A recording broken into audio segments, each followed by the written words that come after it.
You know, when most people think about managing type 2 diabetes, it's all about blood sugar, right?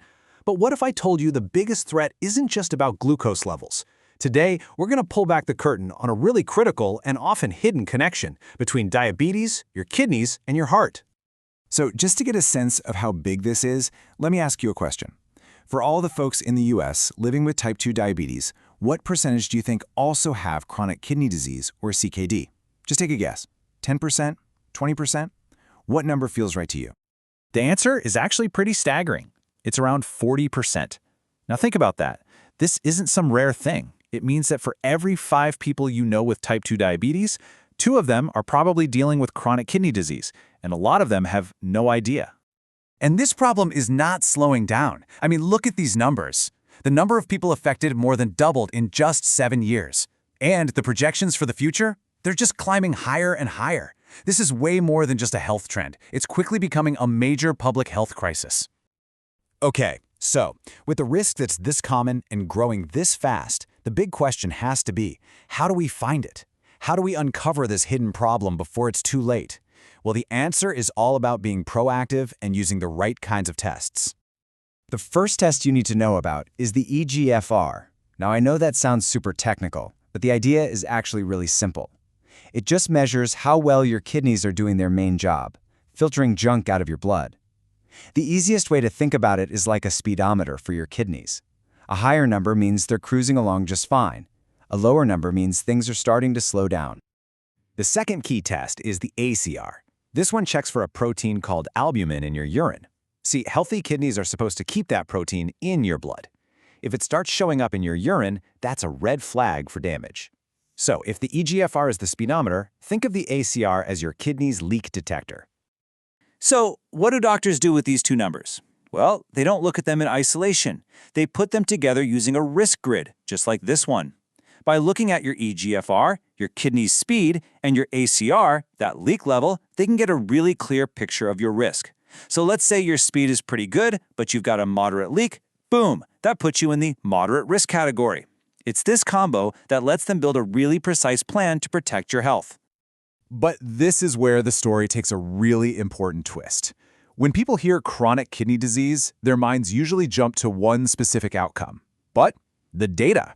Well, the data tells us that the much bigger, more immediate danger is actually something else entirely. So what is it? What's the #1 threat for someone who has both type 2 diabetes and chronic kidney disease? Is it their kidneys eventually failing, needing dialysis? Or is it dying from something like a heart attack or a stroke? And here's the absolute shocker. Patients with both of these conditions are 5 times more likely to die from a cardiovascular event than they are to ever need dialysis. Let that sink in for a second. The biggest risk isn't actually about the kidneys failing, it's about the heart.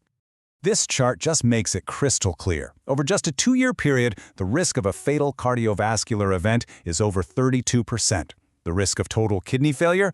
Just over 6%. It's not even close. When you combine diabetes and kidney disease, you create this enormous and hugely underestimated risk to your heart. So yeah, the danger is absolutely real. But a huge piece of the puzzle is that for so many people, it's completely invisible. The early stages of kidney disease, they almost never have symptoms. And that leads to a massive problem with getting diagnosed in the first place. Which, of course, brings us to another question. If we look at people with stage 3 CKD, which is a pretty serious, moderate stage, what percentage of them do you think are just walking around totally unaware that they even have it?